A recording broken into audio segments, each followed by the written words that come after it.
अपने अंदर छुपाए बैठी थी। ये मीथेन गैस आखिर पैदा कैसे हुई और इसकी मिकदार। ये बात है ईयर 2006 की, जब दुनिया भर के बड़े बड़े साइंटिस्ट ने हमारे एटमॉस्फेयर में एक जहरीली गैस को डिटेक्ट किया, मीथेन गैस। ये नोटिस किया गया कि एटमॉस्फेयर में अचानक से मीथेन गैस की मिकदार बहुत ज्यादा बढ़ चुकी है और अभी तक बढ़ती जा रही है। मीथेन एक किस्म की नेचुरल गैस होती है जो अगर एटमॉस्फेयर में छोड़ दी जाए तो वो जमीन को गर्म करती है। जैसे सर्दियों में हम खुद को गर्म रखने के लिए ऊपर कंबल ओढ़ते हैं, इसी तरह ये गैस भी जमीन के गिर्द एक कंबल की तरह काम करती है।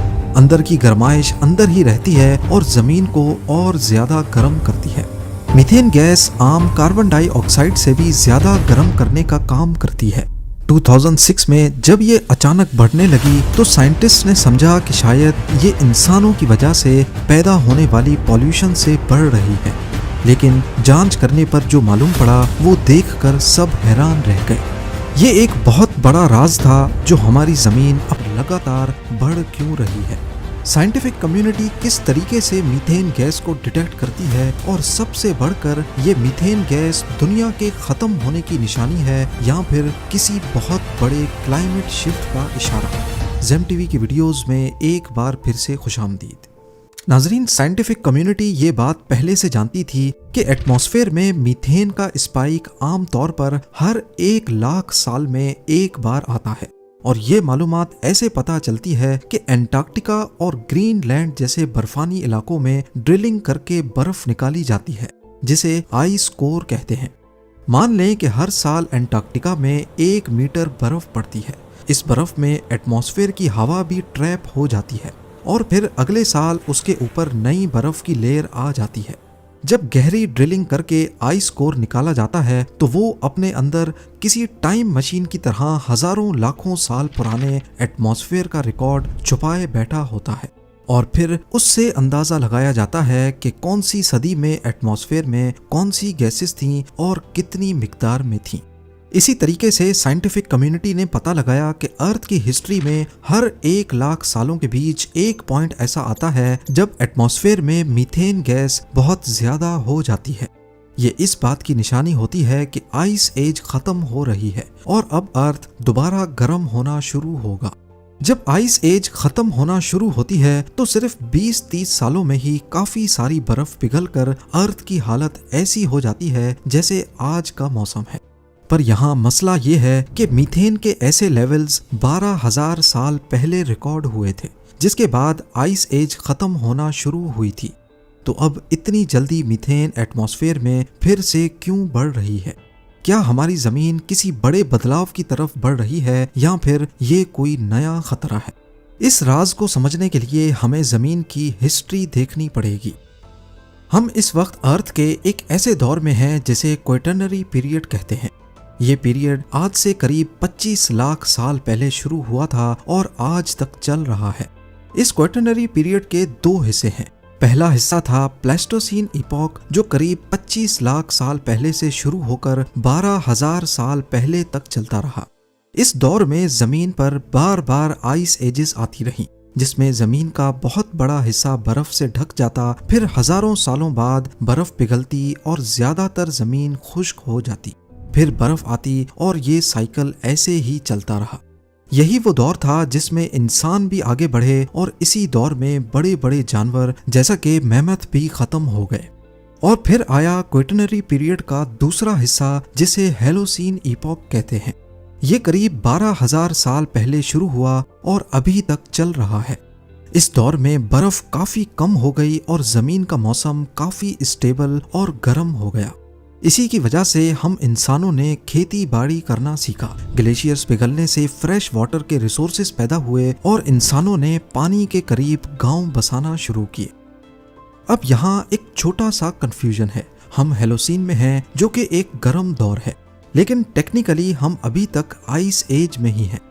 इसका मतलब है कि अभी भी जमीन के पोल्स पर बर्फ मौजूद है, बस वो ग्लेशियर्स उतने बड़े नहीं हैं जितने वो आइस एज की पीक पर हुआ करते थे। जब पोल्स पर बिल्कुल भी बर्फ ना हो तब ही हम कह सकते हैं कि आइस एज खत्म हो गई है। पर सवाल ये है कि वो क्या चीज है जो जमीन को गर्म करती है और आइस एज को खत्म करती है। साइंटिफिक कम्युनिटी ने 3 बड़ी चीजें पता की हैं जिन्हें मिलेंकोविच साइकिल्स कहते हैं। पहली चीज है एसेंट्रिसिटी, यानी जमीन सूरज के गिर्द गोल रास्ते पर घूमती है, लेकिन कभी कभी ये रास्ता यानी उसका ऑर्बिट थोड़ा सा ओवल शेप का हो जाता है और इस ओवल शेप में जब अर्थ इस पॉइंट पे आता है तो सूरज से मिलने वाली गर्मी बढ़ जाती है। ये एसेंट्रिसिटी साइकिल करीब 1 लाख सालों तक होता है। इन 1 लाख सालों में ऑर्बिट गोल से ओवल और फिर दोबारा गोल हो जाता है। लेकिन साइंटिफिक कम्युनिटी का मानना है कि असल में आइस एज को खत्म करने के पीछे सिर्फ एसेंट्रिसिटी साइकिल ही नहीं बल्कि एक्सियल टिल्ट का भी बड़ा रोल है। यानी हमारा अर्थ जब सूरज के गिर्द घूमता है तो वो थोड़ा झुका हुआ होता है, करीब 23.5 डिग्रीज के एंगल पर। लेकिन ये झुकाव भी वक्त के साथ थोड़ा बदलता रहता है।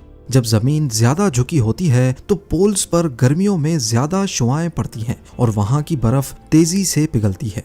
साइंटिस्ट का मानना है कि ये साइकिल भी 41,000 ईयर्स का होता है, जिसमें जमीन 22.1 डिग्री से लेकर 24.5 डिग्रीज के एंगल पर झुकने का अमल करती है।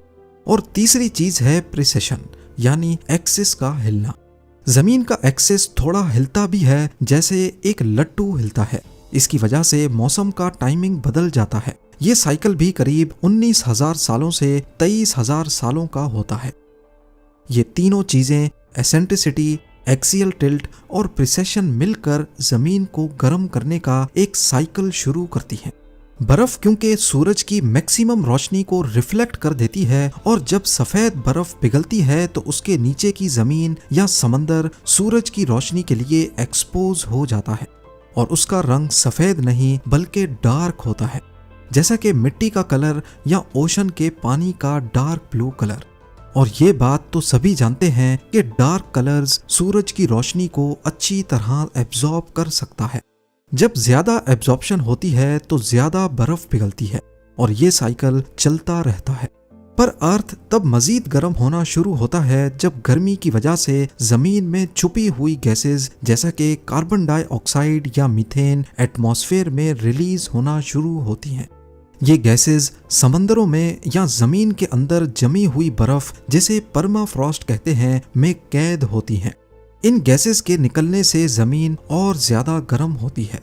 तो अब सवाल ये है कि अगर सब कुछ ठीक ही था तो 2006 में मीथेन में इतना बड़ा इजाफा क्यों देखा गया, जबकि आइस एज खत्म होने वाला इवेंट तो अभी 12,000 साल पहले ही हुआ था, ना कि 1 लाख साल पहले जैसे आम तौर पर होता रहा है। 1900s में जब नेचुरल गैस इंडस्ट्री बहुत तेजी से बढ़ी तो इंसानों की वजह से मीथेन इमिशंस भी काफी बढ़ गए, लेकिन 1990 तक वो एक पॉइंट पर आकर रुक गए। तो फिर 2006 में ये नया स्पाइक आखिर आया कहां से? मीथेन एक ऐसी गैस है जो सिर्फ इंसानों की वजह से ही नहीं बल्कि कुदरती तौर पे भी बनती है। जैसा कि मैंने पहले बताया, जमीन के अंदर छुपी हुई गैसेस ये गीली जमीन में और समंदरों में कैद होती है और बर्फ का पिघलना इसके लिए एक ट्रिगर पॉइंट होता है। आज की एडवांस टेक्नोलॉजी के जरिए साइंटिस्ट ये पता लगा सकते हैं कि ये गैसेस कहां से निकल रही हैं।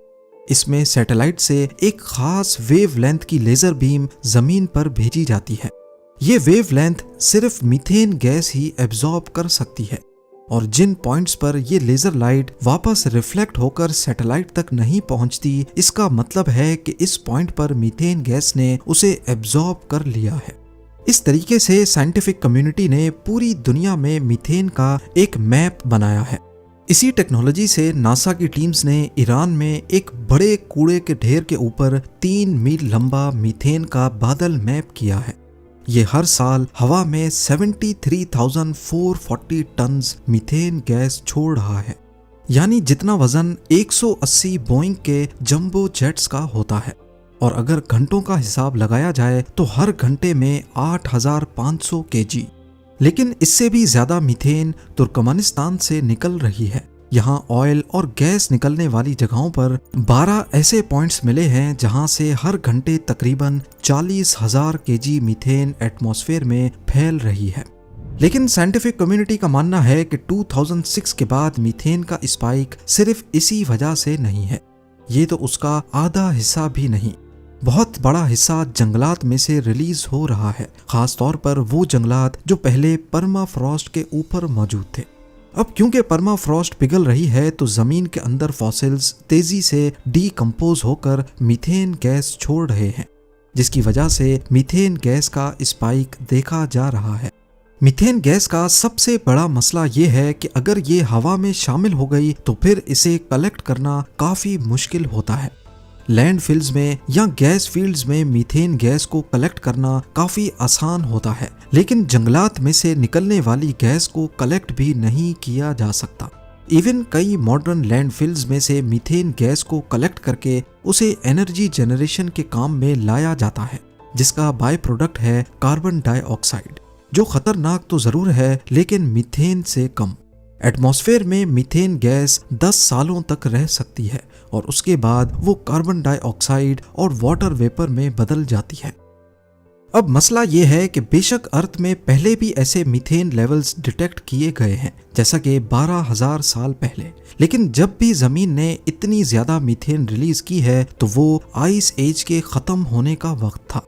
और इस वक्त जब ग्लेशियर्स पहले ही काफी हद तक पिघल चुके हैं, इस टाइम पर मीथेन के ऐसे लेवल्स पहले कभी नहीं देखे गए और शायद ये इशारा है कि अब अर्थ किसी दूसरे फेज में जाने वाला है। पर सच पूछा जाए तो इस बारे में ये प्रिडिक्ट करना काफी मुश्किल है कि क्या अब आइस एज मुकम्मल तौर पर खत्म होगी या फिर हम एक नई आइस एज में जाने वाले हैं, क्योंकि साइंटिफिक कम्युनिटी के पास अर्थ की हिस्ट्री में कोई ऐसा खास रेफरेंस पॉइंट नहीं है जो ये जाहिर करे कि 12,000 सालों के बाद दोबारा मीथेन के लेवल्स इतने हद तक बढ़ गए हों। और हमें ये भी नहीं पता कि ये लेवल्स बढ़कर कहां तक जाएंगे, और अगर ये वाकई इंसानों की वजह से नहीं बल्कि कुदरती तौर पर हो रहा है तो फिर इसे रोकना नामुमकिन है। उम्मीद है ज़ेम टीवी की ये वीडियो भी आप लोग भरपूर लाइक और शेयर करेंगे। आप लोगों के प्यार भरे कमेंट्स का बेहद शुक्रिया। मिलते हैं अगली शानदार वीडियो में।